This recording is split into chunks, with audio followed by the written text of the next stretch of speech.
Hey, Sugarfoot. Welcome to another melodramatic episode of the Melanin Mayhem podcast, hosted by your favorite country girl, Renee Davis. I'm out here just slipping and sliding in these true crime streets, right? And if you are new to these mayhem streets, welcome home, Suge. At Melanin Mayhem, I pull back the covers on some of the most audacious, diabolical, and downright heinous crimes committed by those of melanated hues. From jackers to kingpins, scammers to serial offenders, I spill the tea in my quest to dispel the myth that there are just some crimes that black people don't commit. Because, honey, we've been out here heavy in these criminalistic streets, honey, doing all kinds of shenanigans. And not to mention, can't nobody tell a story like the country girl.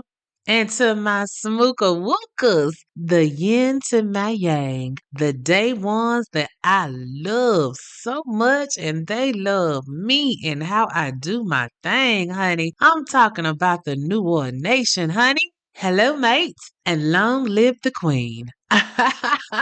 It's Wednesday, baby, and you know we about to cut up a little bit, right? I am so glad that y'all are here because, woo, child, it's been a week. And boy, do I have another tale of fuckery, foolishness, and negaciousness for you, honey. Now, you know I like to keep it spicy. Can't let y'all feel like we done slipped into a routine or some shit and you just know who or what we gonna be talking about every week. Honey, I gotta keep you guessing. And this week, we packing an overnight bag and we are taking our mayhem across the pond to jolly old England, boo. Cause yes, there are sick, twisted motherfuckers everywhere doing the mayhem things.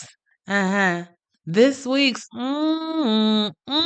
is some show enough nasty work, honey. I'm talking a old audacious motherfucker. And y'all, I don't know why these young men cannot stay away from senior coochie. Yes, y'all, I got another motherfucker that like them goddamn elder buns. Only this motherfucker, oh, honey, he put a twist on that shit, honey, and I'ma tell you all about it. So without further ado, let's drag this stinking ass, degenerate ass motherfucker to the front of the congregation. This week's Melanin Mayhem maker is Mr. Kenneth Erskine, aka the Stockwell Strangler.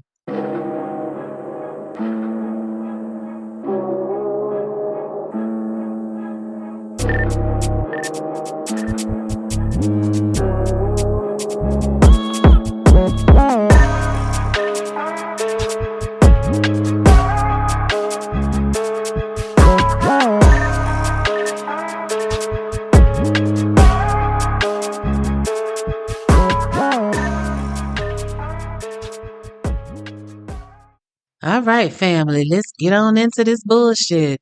Now, Kenneth Erskine was born July 1st, 1963 in Hammersmith, which is in West London, over in England, right? Now, his mama was a Brit and his daddy was from Antigua. So that means his mama was white and his daddy was black, and they had little baby Kenneth as a product of their love. Well, love went to hell in a handbasket, and when Kenneth was around 12 years old, his parents divorced, and apparently neither of their asses wanted Kenneth, so they both dipped on his ass, leaving Kenneth an orphan at 12. You see, that tells me right there that something was off with Kenneth's little ass, cause how in the fuck now one of your parents wants you? Mamas always want their children. Not Miss Britt.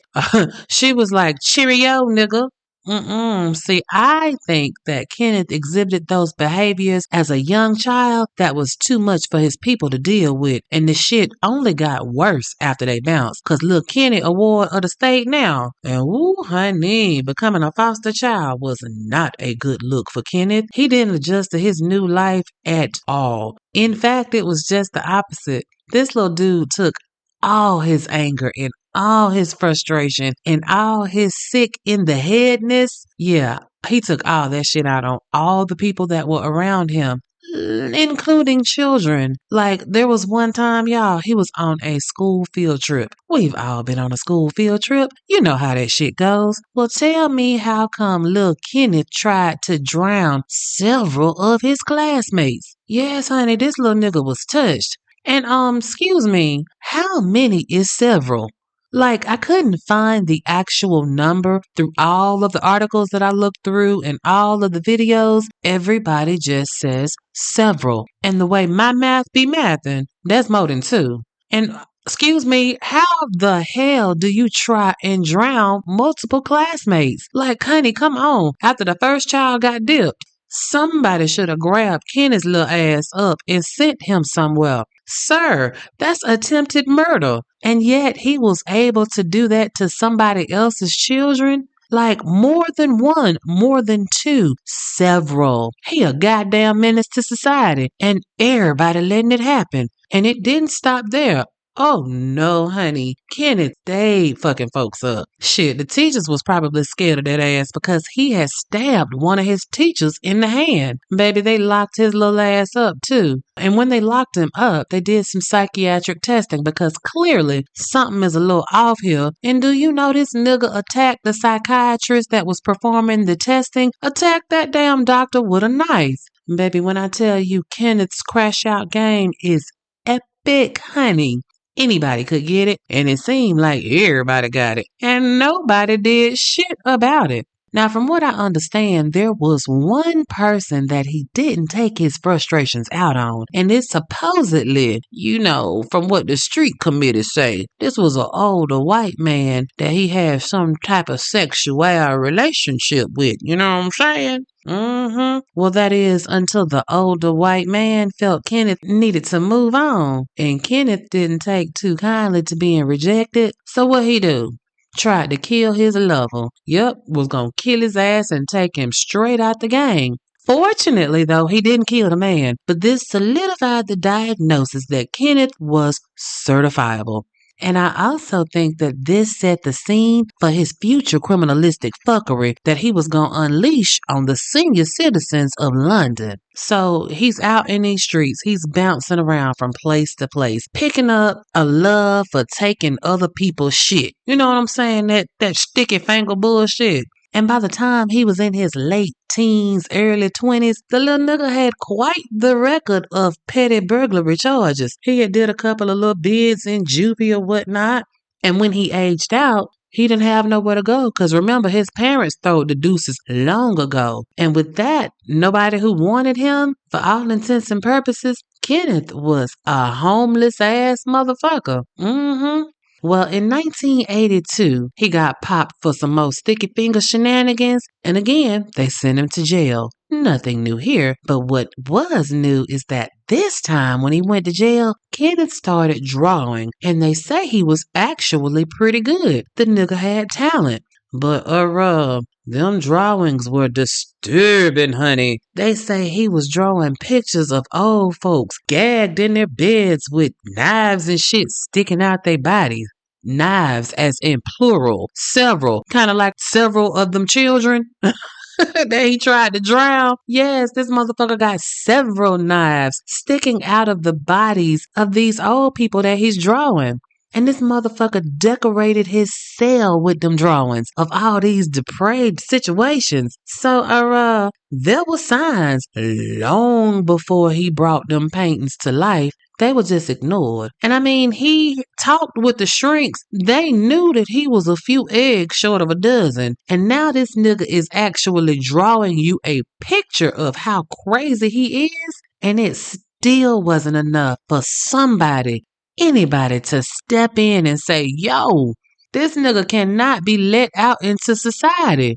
But nope, they just let him go. And back on the streets, Kenneth decided that it was time to let his freak flag fly and go out and show them hoes how he really got down. Baby, in them old biddies of London, that was his prey. You see, it started out with Nancy Eames.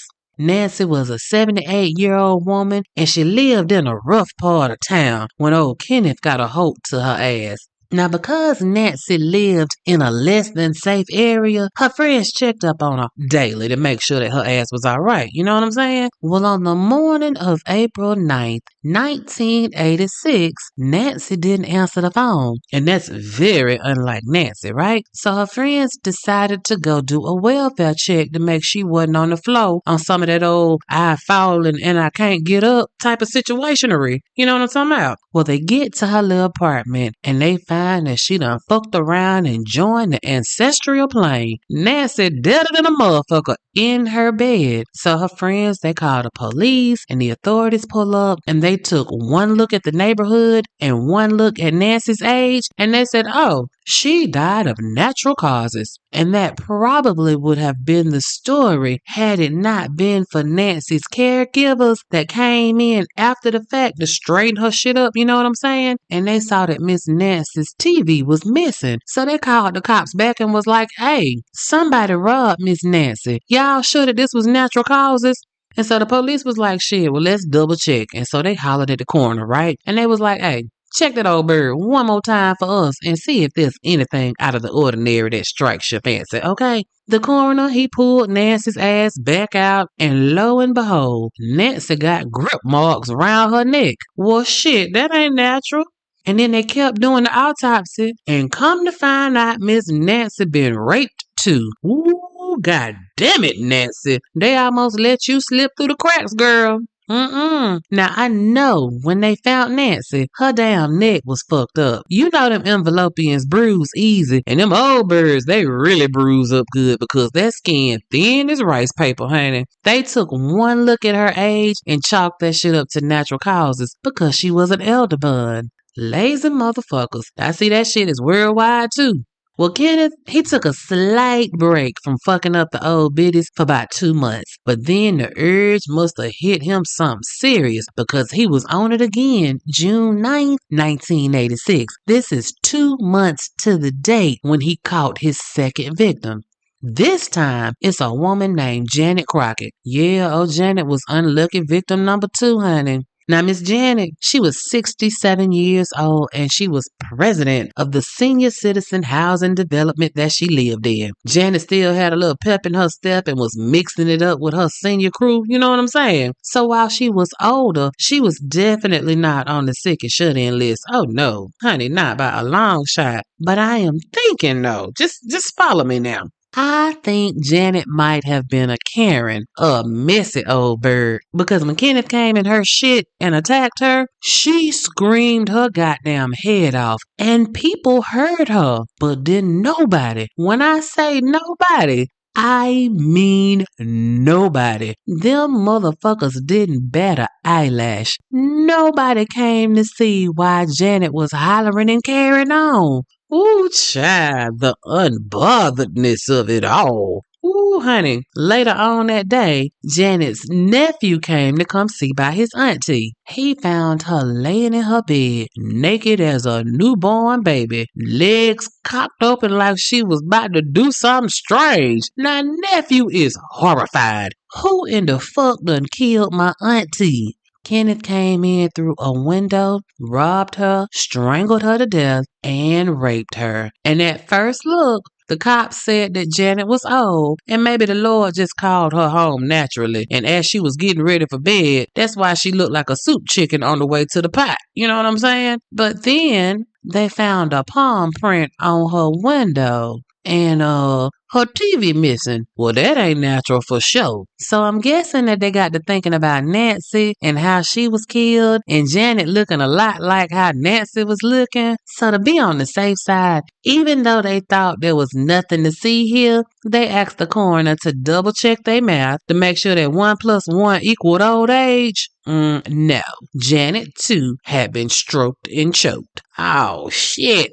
Now, the police understand at this point that they have a serial offender on the loose that liked old lady Cootie Cat. So they make the rounds to the senior housing developments and they spread the word that somebody out here snatching cats and souls, so be careful.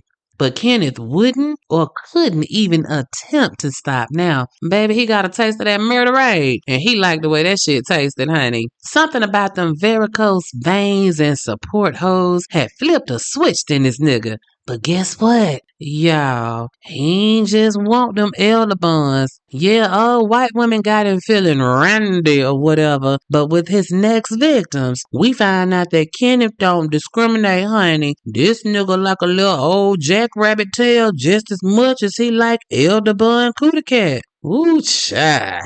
Diabolical, honey. This motherfucker was sick. It was like somebody put a rape and kill battery in his back, and he was bound and determined to violate as many old folks as he could. Like on June 27, 1986, he ran up on 73-year-old Fred Prentice. Now, Fred, he live in a nursing home, but he's still in his right mind. You know what I'm saying? He good. He also a light sleeper. I'm talking any little noise will wake his ass all the way up. Well, this particular evening, talking about the 27th of June, Fred chilling in his room at the nursing home, right? He done drifted off to sleep, and at some point during the night, he hears somebody come in his room. Now, this ain't no hospital. Ain't no nurses coming in here to take your vitals or nothing like that. This is a nursing home, so when the lights go out, don't nobody come in the room unless they been called. So Fred know instantly something ain't right. So he reach over and he turn on the light so he can see who the fuck in his shit. Well, Fred see a light-skinned black man standing in his room walking towards his bed. Fred asked this motherfucker, the fuck is you doing in my room? The light-skinned black man, he put a finger to his lips, telling Fred to be quiet. What? Fred was like, if you don't get the fuck out my room, it's gonna be consequences and repercussions, honey. Next thing Fred know, this motherfucker is on top of him. He got Fred pent down with his knees, pinning his arms down. He got one hand over Fred's mouth and the other hand wrapped around Fred's throat. And he just keep on saying, kill, kill, kill, kill, over and over and over again. Oh, shit.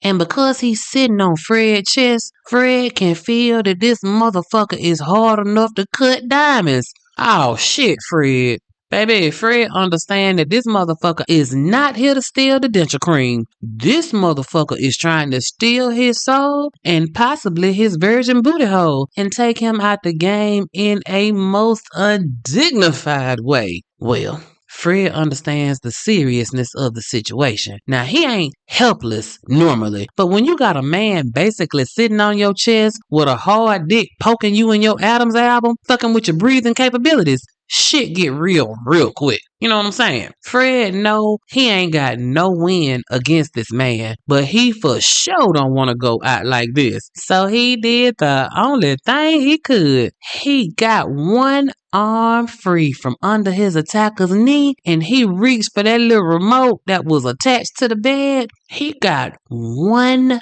finger on the emergency call button, and that shit started buzzing. Help is on the way. Ooh, I bet Fred was like, please get here quick. Man down, honey, 11:30, pimp in distress. Kenneth, realizing that somebody is coming, he hopped down off Fred and took off. That nigga disappeared like a fart in the wind. They didn't see him nowhere. But mind you, Fred seen your whole ass face, cause Kenneth wasn't wearing no kind of mask or anything to cover his face, right? So Fred is able to give a very detailed description of the man that just tried to cut his water off. Now, the police at this point realize that they have a whole ass sexual deviant on the loose that don't give two shits if it's a man or a woman. Old people were being hunted. And unlike in America, where the police let you figure that shit out on your own, in London, they broadcasted that shit far and wide, honey. Well, obviously, we have a rapist. He's climbing in your windows. He's snatching your people up, trying to rape them. So y'all need to hide your kids, hide your wife, and hide your husband because they're raping everybody out here. Your grandmama and your grandpapa is on the menu for a rape murder combo. They told them to lock the doors and the windows and don't let nobody in your shit that you don't know. They even put out a composite sketch from Fred's description of his attacker, and they were like, look, if you see this nigga, hold your booty cheeks tight and run. Now, you see, at this point, this is how I know that Kenneth got good ass sense. He just actively chooses to ignore the fact that fucking up Hortense and Petunia is a sin and a shame before God. Kenneth tries to disguise himself, y'all. Not with a mask or anything like that. This motherfucker tried to change his appearance, but in a most crazy, touched in the head kind of way.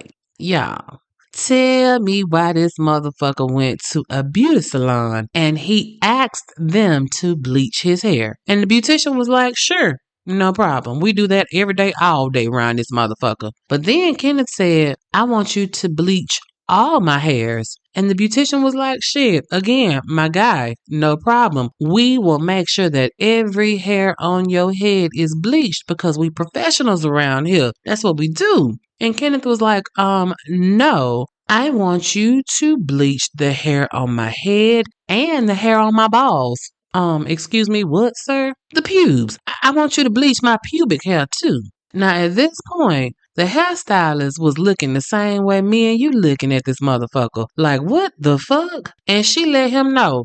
Look at here, bruh.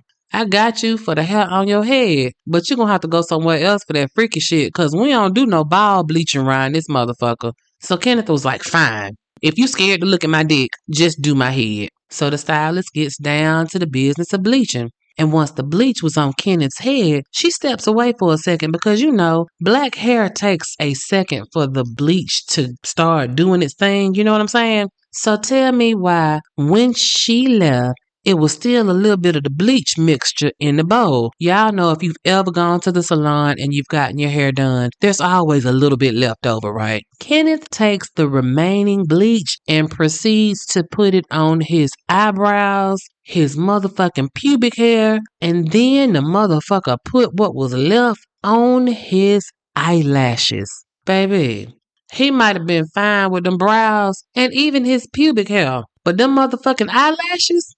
You already know what happened. That shit burned his eyes something serious. So Kenneth running around this motherfucker like a chicken with his head cut off, hollering and screaming in pain because he's bleaching his goddamn eyeballs. The stylist is back. She looking at this man running around her shop, dick swinging, eyes crying, begging for water. She doused him down good, you know, because you can't have a nigga running around here like this. And then Kenneth, after he get all the bleach rinsed out, he runs out the shop. Sir, I hope that shit burned your ass good. 'Cause what the fuck was you thinking? Well, clearly you weren't thinking at all, because who in the fuck decides to bleach their eyelashes? Who? Sway. Stop it. I told y'all that nigga was touched. Bleached eyebrows and bleached eyelashes. Ooh, child, just the scent alone. You know those fumes when you get it close to your face, that shit hurt. Child, crazy. But you know, because Fred saw who he was trying to change his appearance up a little bit to not look like that composite sketch that was rolling around London at the time. Like I said, the nigga had good sense. He just played crazy. Good looking out on London PD, but unfortunately, that shit did not stop Kenneth from doing what Kenneth do. So since Fred was the one that got away, Kenneth was itching for somebody's grandparent. Oh yes, Noir Nation, this degenerate ass, equal opportunity raping and killing ass motherfucker is about to do a 2-for-1 on their ass. Mind you, mostly all of these people live in some nursing home type of situation. And those that didn't live in a nursing home per se, they had helpers that came to the house daily to see about them. But to fuck somebody up at the nursing home, man, that's diabolical on a whole new level. You see, what had happened was, on June 28th, 1986, a 84-year-old man named Valentine Gleam was found dead in his bed. Now, let me tell you a little bit about Valentine. He had served his country, Poland, in the military. He had fought in World War II, and he had lived his life, and now he was on the rough side of the mountain, waiting on God to decide it was time. You know what I'm saying? He spent his days with his homie, a 94-year-old man that was a retired judge from Poland. His name, I'm going to try not to fuck it up, but it was Zbigniew Strabawa. We just going to call him Z. Z-Man, something like that. You know what I'm saying? So Valentine and Z-Man, they was thick as thieves. If you saw one, you saw the other. So on the morning of June 28th, 1986, Valentine was a no-show to get his meds or to have breakfast. So somebody went to check on him. Child, they find that man dead in his bed with his pants and his underwear nowhere to be found. Somebody had come in and strangled Valentine. And then they saw the blood. Ooh, shit. Then they saw the semen. Double goddamn. Somebody done sexually molested and abused Valentine. Holy shit. Who the fuck? Now, while the nursing home staff is calling the police, the first thing they thought was that Zbigniew, Z-Man, he was going to have a fit when he found out that his boy had been deaded, and not only deaded, raped and deaded. But then they was like, wait a minute, we ain't seen Zbigniew today neither. Well, you know, at 94, maybe he moving a little slow today. He's earned the right to sleep in from time to time. So they go to his room to see how he's doing and to break the bad news that his best friend is gone. Y'all, them motherfuckers was shocked and amazed because Z-Man, Zbigniew, he looked the same damn way Valentine looked. He did it in a motherfucker too. And his pants and his tighty whities ain't on his body either. Blood and semen on the sheets. Booty cheeks redder than a motherfucker. Wait a goddamn minute. How in the entire fuck did somebody get in here and take out these two old white men at the same damn time-ish? You know, because I'm sure it wasn't at the same damn time, but it was like back to back, which is a whole nother level of fuckery. And here's the thing, ain't nobody seen or heard shit. Who in the fuck? And like I said, one wasn't enough. Man, that's some sick shit. And I don't know. Y'all know I hate these raping rapers that rape Miss Claretha Nim. But I gotta admit, it kind of hit different knowing that the elder buns ain't the only ones getting it. I mean, I am not ashamed to say that I just assumed that the menfolk was exempt from these types of shenanigans. Silly me. It's a motherfucker into all types. Old folks of both sexes are not safe out here, y'all. Woo, child. A mess, honey. But that's okay because Scotland Yard is on the case. Cause enough is a goddamn enough. They question everybody that ever came in that building. I'm talking from the milkman to the mailman, but nobody saw anything and everybody had an alibi. Damn it, man. They still ain't got no clue who the fuck is out here doing Orville and Clarabelle's ass. And he is getting into nursing home facilities that have full staffs as well as security. How the fuck is he getting in and getting out without nobody seeing him? Well, apparently, Kenneth's punk ass preferred old man booty than elder bun cootie. Why you say that, Nay? Well, because victim number 5 is 84-year-old William Carmen. William didn't live in a nursing home. He had his own little apartment in North London, but he still caught the same fate on July 8th, 1986, just 10 days after he did that buy one, get one free attack over at the nursing home. He raped and strangled William. Also robbed William's ass because you see, William had pulled $900 out the bank earlier that day. And that shit wasn't nowhere to be found in his apartment, honey. Then 2 weeks later, he grabs up another William. Yes! This time, 74-year-old William Downs, and this man was bedridden and did not leave his house. Like this Mr. William, he was definitely on the sick and shut-in list. He can just barely move around, and he suffered from a touch of dementia. So Kenneth got his pervertedness down to a science now. And poor Mr. Downs, he got the same treatment as the other victims.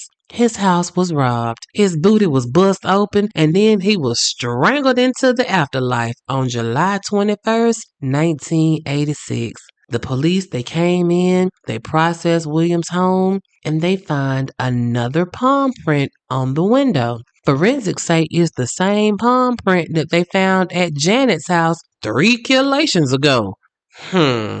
Well, Kenneth's good switch hidden ass, he went back in for some elder cat for his last victim. This time, 83-year-old Florence Tisdale. Baby, it was so sad. The morning of July 23rd, I'm talking just 2 days after he sent Mr. Downs to the upper room, he back on his bullshit. Now, Florence, she lived on her own, but like everybody else, she had CNAs that came in every day to help her, right? She wasn't fancy. She lived with her government check, and she was fine with what she had, right? Well, on the 22nd of July, Florence had settled herself down in front of the TV. She was going to watch Prince Andrew and Sarah Ferguson get married. And y'all know when the royal families do their nuptials, it's a big thing over there, right? And the peoples is watching, and Florence is watching. And she just so happened to leave her window open, just trying to catch a breeze. She caught something all right. Honey, when the CNA arrived the next morning, just thinking it's gonna be another day doing regular shit, the CNA got the surprise of their life, honey, when they found Florence dead. And ooh, she was posed in an old fucked up position. You know, a position you would normally not catch a 83-year-old woman in. He left that woman with her legs bust wide open, no panties, invisible blood and semen where her nether region lay. Her money was missing, and her TV that she had just watched the wedding on. That shit gone. And of course, this motherfucker did what the fuck he do. Another stroke and choke. Nigga, you's a old nasty motherfucker. Now, I don't know why it took so long to run the palm and fingerprints that they had from all of these crime scenes from this nigga that was beating and skeeting on these old folks. But they finally get around to running the prints. And of course, they got a match because Kenneth has been criming it up since he was knee-high to a butterfly. So the police have a name to put with the crimes. The only thing is, Kenneth is homeless. This nigga ain't got no address. Wherever he lay, that's where the fuck he live. But they know that Kenneth get a social security check. You know, crazy checks, that shit is universal too. And in the 80s in London, you could actually set it up that you could go to the Social Security office and pick your check up. Well, the police was like, good, we know this motherfucker gonna come get this check. So what they did, a little stakeout type of situation, because like I said, you could bet your ass a motherfucker gonna come if it's any money that's out there waiting on them. And sure as shit stank, Kenneth showed up on July 28th, 1986 at the Social Security office. And when he came out, the police were waiting on that ass. They detained Kenneth without any issues and took his ass right on down to the station for questioning. Now, in a surprise turn of events, when they asked Kenneth about these dead old white folks, Kenneth said, yeah, I know all of them. I robbed every last one of them. Sure, I did that. But that's all I did. Well, police say, well, these old biddies that you say that you robbed, every last one of them ended up dead the same day that they was robbed. You know anything about that? And Kenneth, good, smart, crazy ass, said something along the lines of, theoretically, I guess I could have committed the murderations and didn't realize that I was killing them. I mean, anything's possible, right? I have no recollection of sending any member of the Elmer's Glue crew to see the king. Nigga, stop it. Please stop. I'm also not sure how the banking system worked in England in the 80s. I bring this up only because, like I said, each of these victims that were killed, they were also robbed of some money. Each and every last one of them, right? And of course, we know old people keep cash on them, and somebody always know how much cash they got. Well, during the course of the investigation into Kenneth, they found out that this motherfucker had 10 bank accounts. And after each murder, the same day or the next business day, Kenneth would deposit money into an account, and the amount that was deposited matched to the motherfucking penny of how much was stolen from the victim on the corresponding day. What I don't understand was why in the hell did he need so many bank accounts? Like, one should have been sufficient, don't you think? You just deposit the money you stole from your little rape murder session into that one account. But maybe that was part of his crazy. Maybe he thought that this was the way to cover his track. I don't know, but woo child, this still a whole ass mess. The police, after they got through questioning Kenneth, they called on Mr. Fred Prentice to come on down here and look at the lineup. They put Kenneth in there with 5 other men, and Fred picked his ass right on out as the one that tried to choke his ass out. All right, the police have an airtight case. Now it's time to crank up the jury and put this motherfucker where he belongs, in the deepest, darkest hole he can find, since he like holes so much. Stinking motherfucker. Kenneth goes to trial almost 2 years later, January 12th, 1988, in London. Y'all remember Fred, the one who managed to cheat death? Well, he was the star witness, honey, because he saw Kenneth up close and personal, and he could testify to how Kenneth subdued his victims by sitting on their chests and choking them out, and he couldn't wait to point Kenneth's ass out as the man that tried to take his life. But that wasn't the interesting part of court. I told y'all that Kenneth wasn't playing with a full deck. Y'all want to know what he was playing with while he was in court? His dick. Yes, you heard me. I said his dick. Tell me why this motherfucker had to be yoked up because he masturbating in the goddamn courtroom?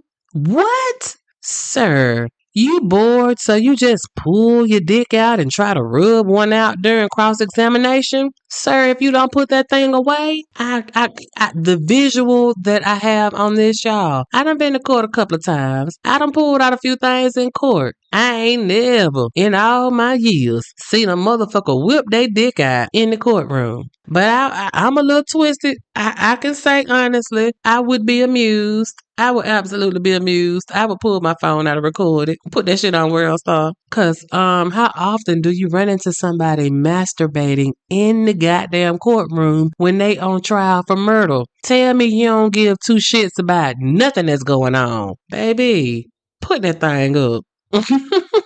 Throughout the entire 15-day trial, they say this nigga showed up looking like cuckoo for Cocoa Puffs. They say he just be sitting there skinning and grinning. Sir, this is a whole ass murder trial. Ain't no smiling allowed. Kenneth didn't care. And on January 29th, 1988, the jury, which was made up of 7 women and 5 men, that took about 5 hours to deliberate before convicting Kenneth's ass on 8 counts of murder and 1 count of attempted murder. The judge gave Kenneth 8 life sentences for murder and 12 years for the attempted murder of Fred. And all of his sentences were to run concurrently. I guess that was nice of the judge. And in an even nicer gesture, the judge recommended that Kenneth spend a minimum of 40 years in prison before anybody mentioned the parole word. But before he sent Kenneth off to do his time, you know he had to say something slick, right? Not that Kenneth gave a fuck, but the judge told Kenneth, quote, "It is clear from the medical reports before me that from a very young age, you treated others sadistically, and your behavior sexually and in other ways has been grossly abnormal. Whether the time will ever come from the point of view of other members of the public that you can safely be at large, I doubt," end quote. In other words, you sick, you been sick, and I don't think you gonna ever be anything but sick. Now, our mayhem maker, Kenneth, he actually made history with his sentencing because that 40-year minimum that the judge put on it, it was the longest for murder in Britain of the century. Now, that seems crazy to me because 40 years for a known raping raper who raped and a murdering murderer who murdered was found guilty of the killations of 7 people? 40 years? That seems unreal to me. But apparently, in Britain at the time, only terrorists and spies got long prison sentences. But I also know that there was a bit of racism at play too. Oh, yes. It ain't just here, honey. That shit happens worldwide. Well, why you say that, Nay? Well, let me tell you. There was another serial killer that had London fucked up. This nigga was named, well, he wasn't a nigga, he was a white dude. This white man was named Peter Sutcliffe, and they called him the Yorkshire Ripper. Not to be confused with Jack the Ripper, two totally different rippers. Anyway, the Yorkshire Ripper, a white man, he killed 13 women and attempted to kill 7 more. They gave him life with the recommendation of 30 years. Same as Kenneth gave Kenneth with the recommendation of 40. But I'm saying, this white man, he was convicted of killing more women than Kenneth, but Kenneth got more time. Can y'all make this shit make sense? Well, off to prison Kenneth goes to do his time. And you would think that that'd be the last time we'd hear from his little crazy ass, right? Wrong. Crash Out King still got a few more tricks up his sleeves, honey. At some point, around 5 or 6 years into his bid, Kenneth got into a little squabble or whatever. And it was enough to bring that ass to the hospital. So they take him to the hospital, the one they use for the criminals, right? Well, it's December 16th, 1993. And do y'all know that Kenneth tried to escape? Yes, he did, honey. And he did, honey. You see, he was at the hospital to get an x-ray done on his hand. He actually got out of custody and was on the streets for about 30 minutes before they caught his ass.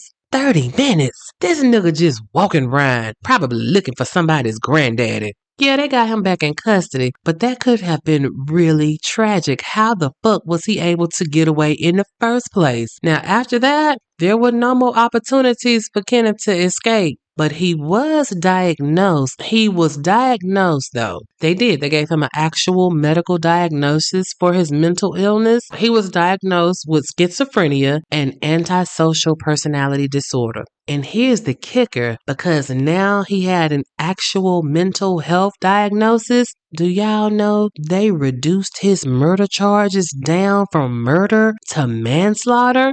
What? Yes. And they allowed him now, since he's crazy, to be taken from the prison to a hospital, Broadmoor Hospital. It's a mental institution, still a prison, but I guess there was more jello and electroshock therapy than there was at the regular prison. I don't know. Either way, that is where Kenneth is to this day. And that, Noir Nation, is the story of Kenneth Erskine, the Stockwell Strangler, a no good, twisted ass, eyeball bleaching, elder bun, and old white man raping, killing son of a stinking hoe that didn't want him. Man, his mama should have definitely swallowed that one. An absolute mess, I tell you. It's some sickos out here of all flavors and persuasions, y'all. But the old folk, the infirmed, I just can't wrap my mind around it. No matter how many times I do these stories, it just doesn't compute. Like, I know I'm bringing logic to the table, and this is an illogical situation, but god damn. And now that we are introduced to Kenneth, we see that this shit ain't limited to the United States. I've been telling y'all, this shit is worldwide. Melanated people from here to there and everything in between been doing all kind of shit. You know what I'm saying? And this predilection for genital genitalia, it knows no boundaries. Lord, how many do we not know about? Like, at this point, I'm half expecting Kanye to tweet out that he likes Senior Cootie Cat. You know what I'm saying? All I know is this is just another example that depravity, diabolicalness, audacity, that shit don't recognize no age, no race, no continent, no nothing. Evil is evil. Sick is sick, no matter how you flip it or where you live. But you know what really burns my biscuits? It's how the system fumbles the bag regardless of the continent.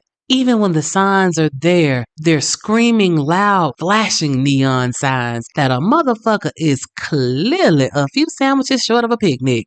Kenneth Erskine showed them who he was at damn near every stage of his life, and instead of stepping in to preempt the chaos that he clearly had no issue causing, they just watched him spiral and just kicked the can down the road until old white folks kept getting their booty holes bopped and sent to the upper room. The system stay failing the vulnerable. I don't care if it's London or LA and everywhere in between. The shit is fucked up. It's been fucked up, and until we do something about our mental health crises, shit gonna stay fucked up. Baby, let me tell you something. If you blessed with an elder person in your life or they allow you to be present for them, make sure y'all hipping them to the game. It's motherfuckers out here who don't give a fuck about respecting their elders. Don't worry about them cussing ass teenagers. Them ain't the ones we need to be worried about. We need to be worried about the ones that want to take Meemaw and Paw Paw to Pound Town.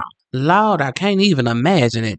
There is just certain shit that just be a given that you don't have to deal with when you get old. Like, you shouldn't have to worry about being color coordinated. You know what I'm saying? What the fuck you want to wear. You should be able to say whatever the fuck is on your mind. And you should also be able to live your life without having a motherfucker try to take your goodies. All this paid sexual service out here, and here is somebody that want to take some more atrophy cooch and gooch. Jesus be a fence around my granddaddy booty hole. Honey, I want him to make it to the pearly gates with that motherfucker intact.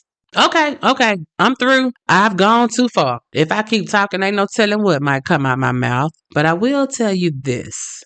Kenneth was recommended to serve 40 years before anybody could start saying anything about parole. Well, honey, Kenneth has served 37 years as of January 2025. In 3 short years, he is eligible to start asking them to let him out. What if he's able to convince the shrinks that he's been cured? We know there are some serious manipulators out here that know how to work the system. Kenneth has had decades to sit back and watch, to see which doctors will believe anything, to see how somebody behaves to get a recommendation to get released back into society. To get some of them good behavior shopping passes to buy Christmas gifts. You know they love to let a motherfucker out. So what you think about knowing what we know that happens with these killing motherfuckers when the shrinks proclaim them rehabilitated?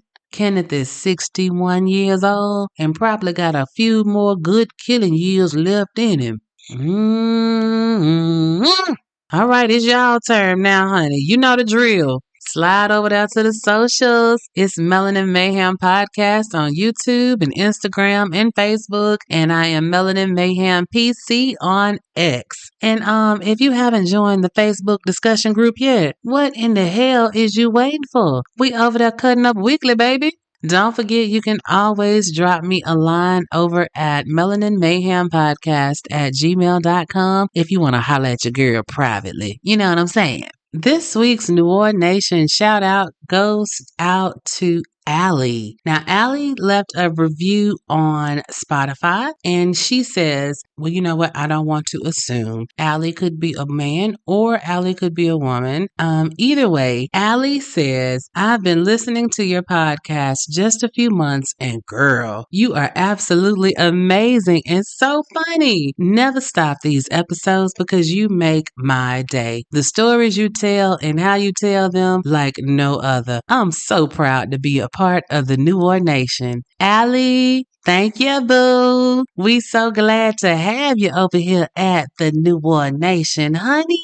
I'm so happy that y'all take some time to listen to me. You have no idea. And when I tell y'all, I read all of the comments on all of the socials, all of the reviews on all of the streaming sites. I do. And for my people at Apple, I am not forgetting about y'all. I'm in a battle with Apple right now. I can't get to my reviews and I've got an open case, but they are in no hurry. Oof.